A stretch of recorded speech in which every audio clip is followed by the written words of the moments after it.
Amados, eu estava orando a Deus e pedindo a Deus uma palavra para primeiro falar comigo e depois compartilhar com a igreja do Senhor. E Deus me fez lembrar desse texto que fala que João Batista estava batizando pessoas. João Batista, primo de Jesus, um homem que conhecia Jesus desde o ventre. Interessante que, se você observar, João Batista estava na barriga de sua mãe, quando a mãe de Jesus se aproxima da sua prima, e quando se aproxima, a Bíblia diz que o bebê se mexeu, adorou Jesus, dentro do ventre da mãe. E ainda tem gente que é a favor do aborto. Se tem feto adorando, é Deus dizendo: eu tenho um plano na vida de toda criança, não importa o tempo, se tem 1 mês, 2 meses, 3 meses, 4 meses, 10 meses, eu tenho um plano na vida daquele, porque quem dá a vida sou eu, amém ou não amém? E simplesmente João Batista cresce, e o Espírito leva ele para o deserto, e lá no deserto ele começa a ter experiência com Deus, e ele come uma comida maravilhosa. A comida de João Batista todo mundo quer comer: gafanhoto e mel. Quem quer? Fosse churrasco, picanha, sushi, mas gafanhoto e mel. E ele estava lá, e de repente ele começa a receber pessoas visitando ele para ser batizado. E lá no Rio Jordão ele começa a batizar, e pessoas começaram a vir para ser batizado por João Batista. Mas de repente, diga assim, de repente, Jesus chegou. E quando Jesus chega e passa, João Batista diz: esse aí é o Messias. Na verdade ele disse: esse aí é o Cordeiro de Deus que tira o pecado do mundo. João, como é que tu sabe disso, João? Porque eu batizei ele. O Espírito Santo havia me dito, Deus havia me dito, que aquele no qual eu visse o Espírito Santo descer sobre ele, esse seria o Filho de Deus, o Messias. E de repente João diz: olha, quando ele veio para ser batizado, eu quis batizar. Eu disse: não, Senhor, eu que tenho que ser batizado pelo Senhor. E ele me disse: não, para que se cumpra, faça o que tem que ser feito. E eu batizei ele, mas quando eu menos esperava, de repente, quando ele sobe das águas, o céu se abriu e o Espírito Santo desceu em forma corpórea sobre a cabeça dele. E a Bíblia disse que permaneceu sobre ele. E para melhorar, a voz do céu falou e disse: este aí é o meu filho amado, sobre qual eu me alegro. E João Batista estava pregando sobre Jesus, Jesus passando e ele falando, porque tem muita gente falando de si. João Batista tinha experiência, ele podia falar de si. Ele tinha relacionamento com Jesus, só que ele não perdeu tempo falando o tempo todo dele. Ele estava falando de Jesus, ele não estava preocupado se as pessoas não iam seguir ele. A intenção dele era que seguisse Jesus. Ele disse: necessário que eu diminua e que ele cresça. E quando ele estava falando de Jesus, de repente, os seus discípulos, os discípulos de quem? Diga assim, de João Batista. Os caras deixam de seguir ele na hora e começaram a seguir Jesus. E dentre eles estava André, que era discípulo de João Batista. Começaram a seguir João Batista. João Batista não se preocupou porque as pessoas saíram. Você percebe que tem muita gente fazendo time de futebol em igreja agora.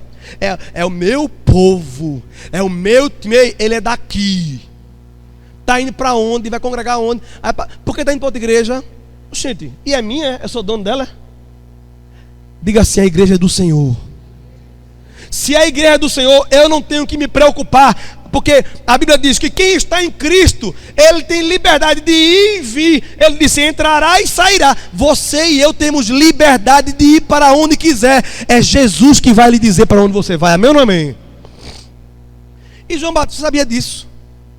E de repente, os discípulos dele deixaram de seguir João Batista e passaram a andar atrás de Jesus. O texto que a gente leu fala que Jesus estava caminhando. E na hora que ele estava caminhando, de repente olha para trás assim, tem 2 cabras seguindo ele. Imagina, nos tempos de hoje, se aparece 2 cabras te seguindo, o que você faz? Diga assim: corre.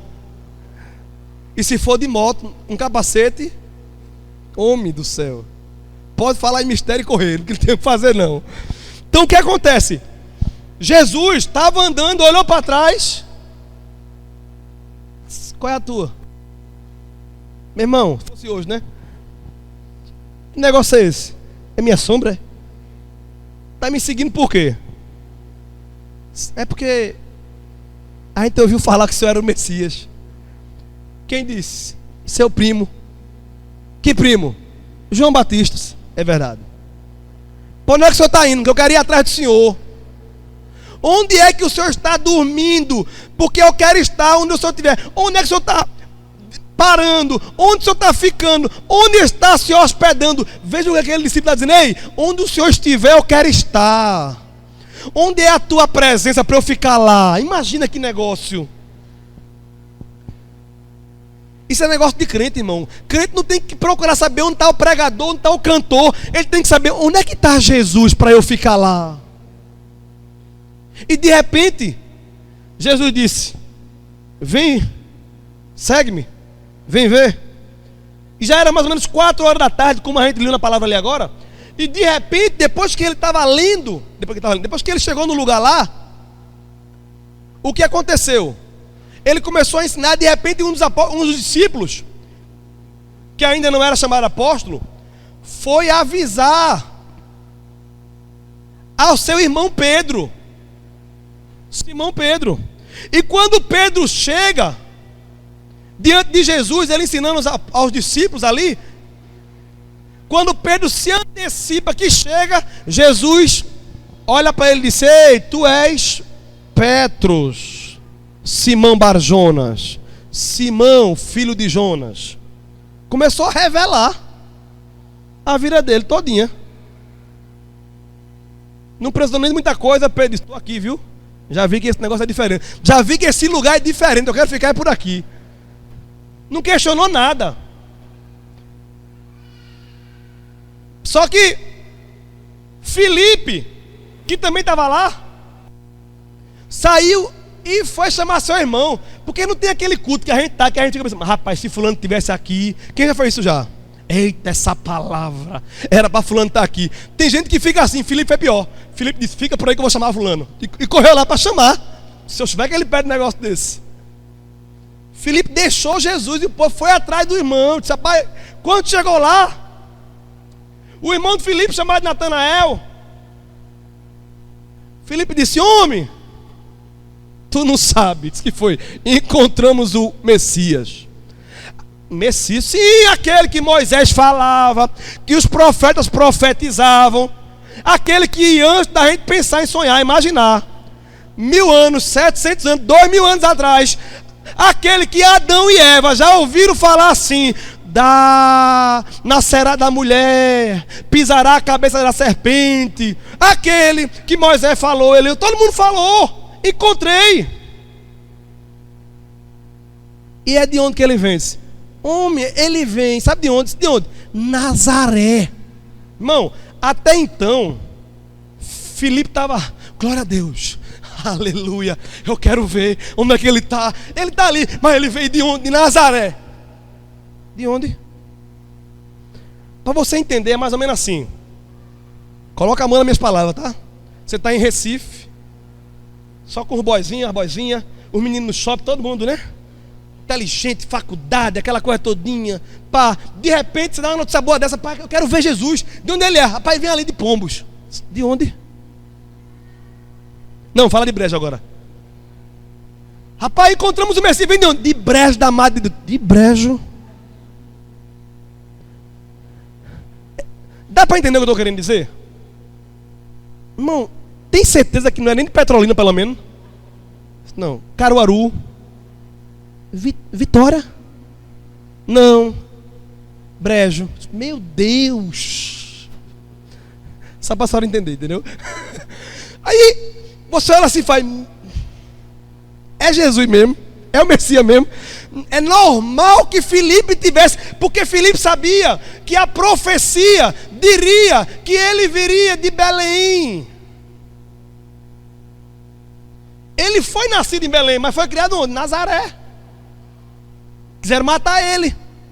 Vocês lembram que quando os reis que viram as estrelas e os anjos falaram, é nascido o rei, é nascido o Messias, o Filho de Deus. E eles começaram a seguir as estrelas e chegaram lá na cidade e procuraram a pessoa errada, procuraram Herodes. Rapaz, Herodes só soube que nasceu.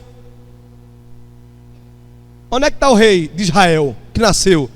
Aí disse, gente, rei? Sou eu. Não, o que as profecias falavam a seu respeito. Onde está ele? Rapaz, sei não. Como é que você sabe? Não, porque a gente viu as estrelas tal, e a gente veio guiando ela assim tal. E aí ele disse, rapaz, faz o seguinte, vai lá encontrar ele, depois que tu encontrar, manda me chamar, manda me avisar, para eu também adorar ele.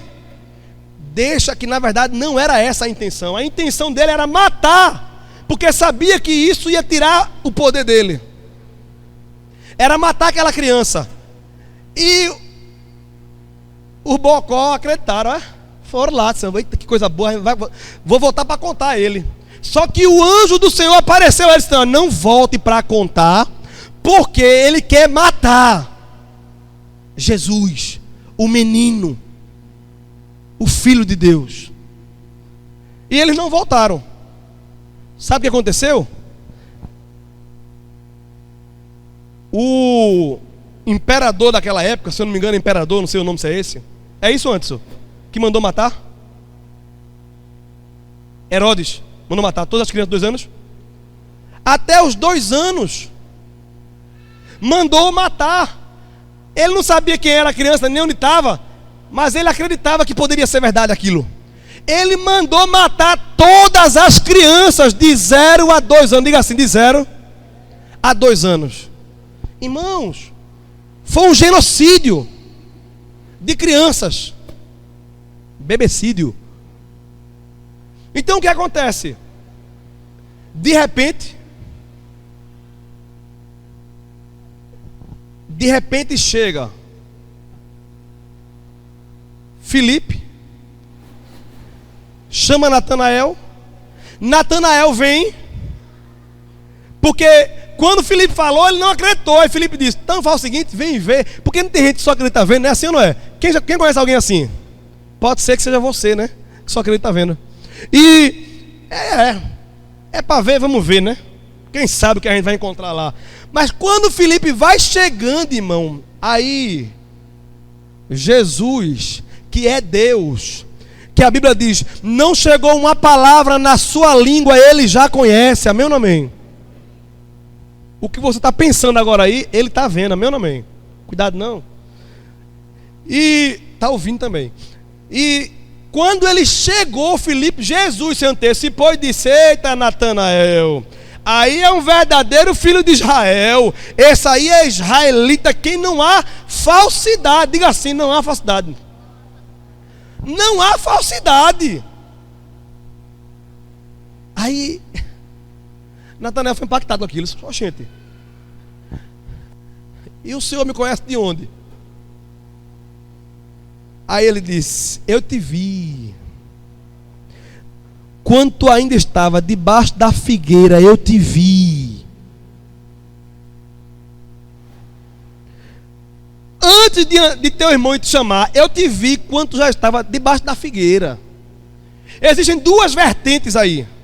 A arqueologia estuda 2 maneiras de interpretar isso aí.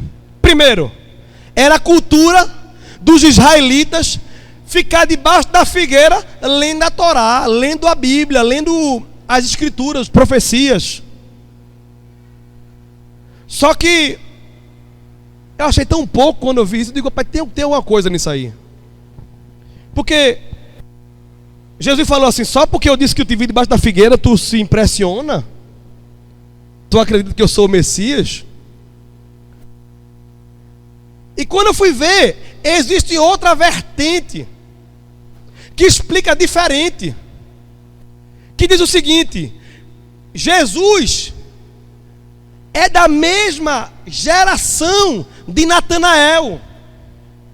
Quando Herodes mandou matar aquelas crianças, James, todas as mães que não tiveram tempo perderam seus filhos, foram assassinados. Mas Maria, José, pegaram seu filho e esconderam. Sim ou não? Partiram para o Egito. Só que nem todos poderiam conseguir fazer isso. Mas há uma grande possibilidade, eu não posso afirmar porque não está escrito, mas uma grande possibilidade de Natanael ser exatamente da idade de Jesus. E quando Herodes mandou matar Natanael, logo de supetão, quando foram procurar, a mãe dele escondeu ele bebezinho debaixo de uma figueira. Mas aquilo era segredo. Mas quando ele aparece, Jesus, que não tem nada encoberto, que não venha a ser revelado, olha para você: eu te vi quando tu ainda estava debaixo da figueira. Eu conheço a tua história, eu sei quem você é, eu sei tudo o que você passou.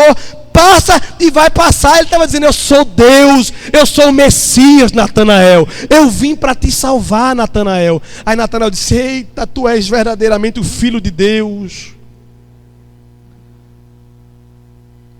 Só que o que me impressiona é o que Jesus fala: Natanael, tu és um verdadeiro filho de Israel, em quem não há, em algumas traduções diz assim, dolo. Diga assim, dolo. Quer dizer, culpa, engano, mentira. É verdadeiro. Porque o que não falta é gente dentro da igreja, mas mentiroso, hipócrita, sepulcaiado, bonitinho por fora. Pai do Senhor, irmão. Ô irmão, chega a falar manso, feito um cordeiro, agora pisa no pé, sai uma serpente. É assim que a Bíblia diz. E Jesus conhece o interior e disse: ei, esse é verdadeiro, esse aí é cabra macho. Se ele não gostar, ele diz. Se ele não tiver, ele diz: eu não tenho, não sou, não faço. Não fica querendo maquiar, não fica querendo ser como diz a palavra, coceira, máscara.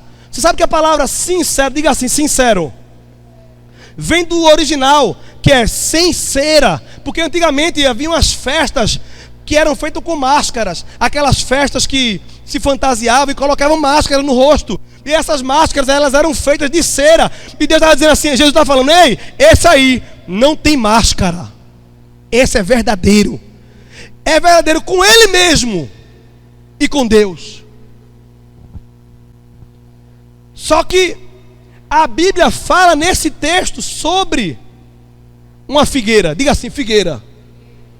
E eu estava no carro esses dias com minha esposa e uns amigos conversando sobre um texto da Bíblia. Aliás, quando você está com seus amigos, você conversou sobre o quê? Qual foi a última vez que você conversou com seus amigos, sentar num culto, sobre a Bíblia? Sobre a vida dos outros eu sei que você fala já, mas estou falando sobre a Bíblia. Eu tenho um pai de uma amiga da gente. Cadê a Andressa? Tá com o Tiaguinho. O pai dela é carteiro, seu Riva. É considerado o maior carteiro do mundo. E é sério, não é brincadeira não. Porque a maior empresa de correspondência do mundo é o Correios. E nos Correios tem uma categoria lá e eles fazem uma análise e descobriram que seu Riva é o melhor carteiro do Brasil. Se ele é o melhor do Brasil, ele é o melhor do mundo, amém ou não amém? E ele é vitoriense. Pode vir alguma coisa boa de Vitória? Vem. Pelo menos seu Riva é de Vitória, amém ou não amém?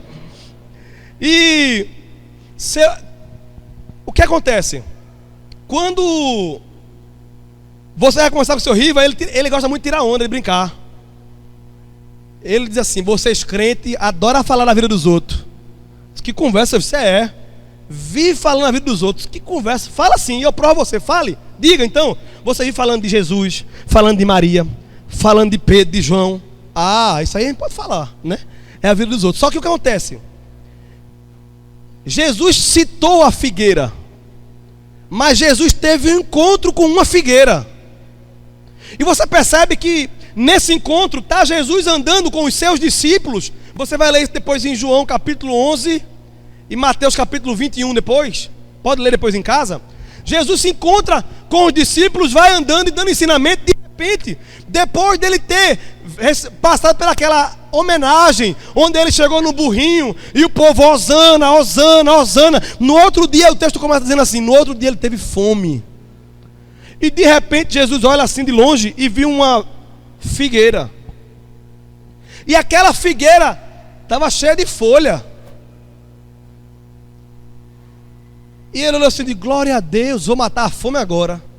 E Jesus foi lá na figueira. Quando ele chegou na figueira, mexeu nas folhas todinhas assim, não tinha um figo. Diga assim, nenhum. Não tinha um fruto sequer para alimentar o dono da vida, o dono dela, aquele que deu a vida a ela. Não tinha um fruto. Só que o texto fala que não era tempo de figo. Estava cheio de folhas, mas não era tempo de dar figo. Tem uma música que diz assim, mesmo que não haja fruto na... É videira, né? Videira fala de quê? De uva. A gente adora. Se tiver, se não tiver. É assim ou não é? Aí você fala, rapaz, Jesus estava com raiva nesse dia. Porque a gente é pior, não dá nem para comparar com Jesus. E a gente diz, eu adoro o Senhor se tiver vinho, se tiver uva. E se não tiver, eu adoro também. Mas você lê o texto, e sem um contexto você não entende, porque parece que Jesus estava com raiva naquele dia. E não foi isso. Jesus chegou naquela figueira, e diz a palavra, que quando ele procurou um fruto naquela árvore, e não tinha, sabe o que ele fez? Ele amaldiçoou a árvore. Diga assim, amaldiçoou. Tu consegue imaginar Jesus amaldiçoando? É meio estranho, não? Mas a Bíblia diz que Jesus amaldiçoou aquela árvore. Só que o texto fala que não era tempo de dar figo. O cabal disse, rapaz, Jesus estava com raiva mesmo, porque se fosse tempo de dar figo e ela não desse figo, aí eu disse, Jesus, você tem razão, Jesus. Tem que botar para torar nessa figueira mesmo. Quem mandou ela não dar? É ou não é? Só que o texto fala, não era tempo de dar figo. E Jesus falou, nunca mais figueira, nunca mais tu darás fruto. E partiu. No outro dia ele voltou, e os apóstolos só vendo, caladinho, estava calado, ficaram. Na volta, quando voltaram, viram a figueira murcha, seca desde a raiz daquela figueira. Quando eu era criança, tinha um negocinho que o pessoal do antigo dizia assim, eita, fulano tem olhado, deu olhado. Quem já viu? Olhado. Eu tinha uma avó que ela dizia, fulano esteve lá em casa, as plantas murchou todinha, olha, ela tem olhado. Eu, quando era criança, uma das minhas avós era macumbeira, tá, pessoal? Então, é por isso que eu entendo essas coisas. E eu morria de medo dela. E o que acontece? Eu ficava gripado às vezes, era piongo. Ela dizia, foi olhado, quer ver que foi olhado? Aí pegava um matinho assim, ó, e fazia, Deus te bença, Deus te escudo. Eu não entendi o que ela dizia. Batia o negocinho assim, ó. O negócio batia na minha cabeça bem muito, depois dizia, olha, murchou, tá vendo? Também bateu na minha cabeça aqui só a bexiga. Esse foi olhado. Quem vê o texto, parece que Jesus olhou para ela, Jesus botou olhado. Irmão, eu e Rayane estava indo ali em Maria do Carmo Chocolate, na verdade. E quando a gente desceu do carro, eu com o Tiaguinho no colo, Rayane, uma mulher que a gente nunca viu, me parou assim, parou na frente assim, fez. Aí eu digo, oxente. Ela disse, vocês são católicos, evangélicos, vocês são o quê? Seu pai, a gente é crente. Aí ela disse, bem sério, não foi, amor? Tá vendo esse menino aí? Quando vocês saírem de casa, disse a Rayane, quando sair de casa, pegue a calça do seu marido, bote a mão dentro assim, puxe para fora, dê um nó, porque esse menino é muito bonito. E vão querer botar olhado neles. Tá, agora pronto. Eu pensei que ela ia dizer outra coisa. Eu disse, tá certo. Não adiantava dizer mais nada, porque é o que ela crê, assim ou não é? Só que não há maldição contra o povo de Deus. Não pega macumba, não pega mal olhado, não pega nada, porque o sangue de Jesus tem poder, amém ou não amém? Aí quando voltaram, que viram a figueira daquele jeito, sabe o que aconteceu? Foram perguntar a Jesus, Jesus, que negócio é isso aí? A gente passou, ela estava cheia de folha, de tudo aqui. E quando a gente voltou, tá na raiz, acabou-se. Imagina, tá seca. Jesus disse, se você crê, sem dúvida, diga assim, crê sem duvidar. Porque todo mundo crê, irmão, até o diabo crê. Só que nós cremos, mas duvidamos. Sabia que eu estava com os meninos ensinando, comendo, né? Depois da ação foi comer, mas aproveitei aquilo para ensinar na mesa. E eu dizendo que a gente foi doutrinado a crer duvidando, ou crer o contrário. Sabe o que é crer o contrário? Eu creio que eu não vou ser curado. Eu creio que fulano não tem jeito para ele. A gente não fala isso, mas é o que de fato nós cremos. Por quê? Nós não oramos pelos enfermos com medo. Porque vai que não cure. Vão pensar o quê? Não é assim? É a fé ao contrário, Edson, que nos impede de fazer o que Deus nos mandou. É crer sem duvidar. Jesus disse, ela murchou porque eu disse a ela que nunca mais ela daria fruto. E se vocês creem de verdade, sem duvidar, vocês vão olhar para o monte e vai dizer, monte, vai para dentro do mar. E o monte vai para dentro do mar. Quem crê sem duvidar, recebe, acontece. Amém ou não amém? Só que isso ficou no meu coração. Meu Deus, o texto fala que aquela figueira não estava no tempo de dar figo. Na moral, lá em casa tem um pé de caju. Tem um pé de caju. Quando eu cheguei lá, disseram, o pé de caju está doente. Não vai dar caju, de jeito nenhum. Um mês passou, 2, 3, 4, 5, sem caju. Eu digo, é mesmo, realmente, está doente. E tem um prego cravado no pau do caju lá. Um prego batido. Aí disseram, esse prego está adoecendo o pé de caju. Eu não entendo nada de agricultura. Eu disse, rapaz, é mesmo, é. Poxa. Me falaram com tanta propriedade que eu disse, quem sou eu na fila do pão para discordar de quem entende? Mas, irmão, de uma hora para outra, você não anda no quintal sem pisar num caju. Caju, você tira todos os cajus. No outro dia você acorda, está cheio de caju de novo. Aí eu digo, não, é porque não era o tempo do caju. No tempo, pode ir lá que tem. Amém ou não amém? Só que quando eu percebi, tem algo naquele texto que a gente não consegue entender claramente assim, se não for buscar. O texto fala, não era tempo de fruto. Diga assim, não era tempo de fruto. Por isso Jesus amaldiçoou. Que na verdade, naquela região, eles são acostumados com figueira. E o pé da figueira só dá fruto quando tem folha. As folhas já vão nascendo com os frutos. Quando não tem folha, não tem fruto.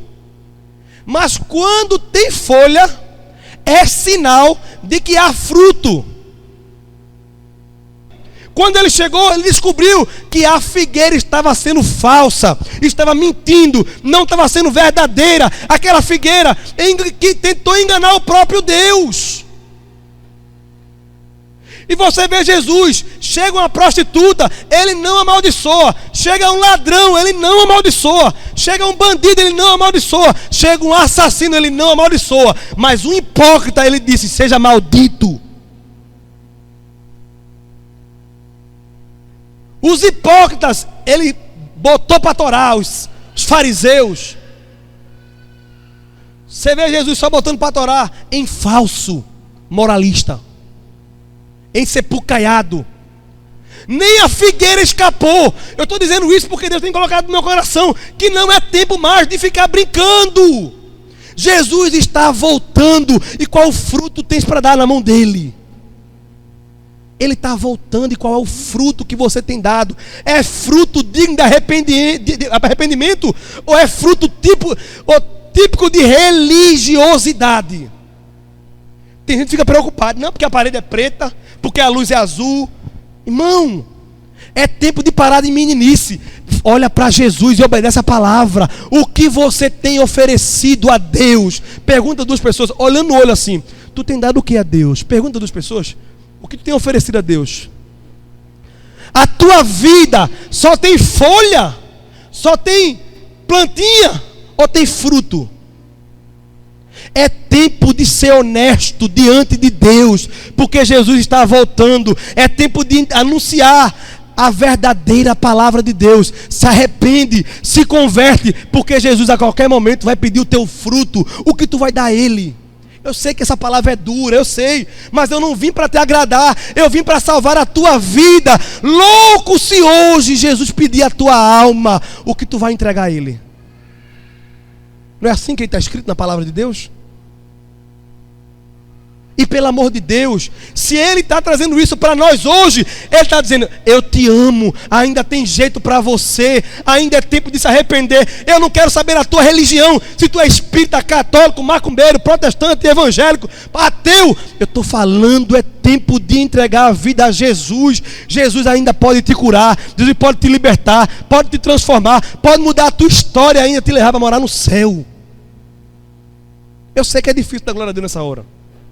Se eu dissesse: olha uma chave, quem quer uma chave? Olha a chave. Quem quer uma chave?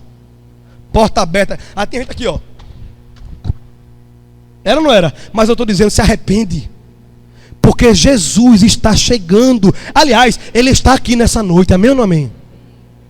Ele diz: todos os dias estarei convosco até a consumação dos séculos. No ajuntamento de 2 ou 3 pessoas, eu estarei presente. Jesus, quando o primeiro crente chegou, Ele chegou. Ele está aqui. Amém ou não amém? Amém ou não amém? Não estou com raiva não, pessoal, estou feliz. É porque tem hora que a gente se exalta, né? Mas eu quero lhe dizer, tudo isso é por amor. E nessa hora, James, me ajuda ali, James. Pega aquele violão, por favor. Dá lugar na terra. Nessa hora, eu quero, para que você entenda. Alguém viu aqui eu falando de religião? Eu estou falando de religião? Eu estou oferecendo religião? Nem eu gosto de religião. É um pastor doido que não gosta de religião. Não gosto de religião. Eu gosto de Jesus. Eu sou apaixonado por Jesus. Quem é apaixonado por Jesus? É Jesus, irmão. Não dá mais tempo não. Não dá tempo de perder tempo com coisa que não dá tempo. Amém ou não amém? É coisa de doido mesmo.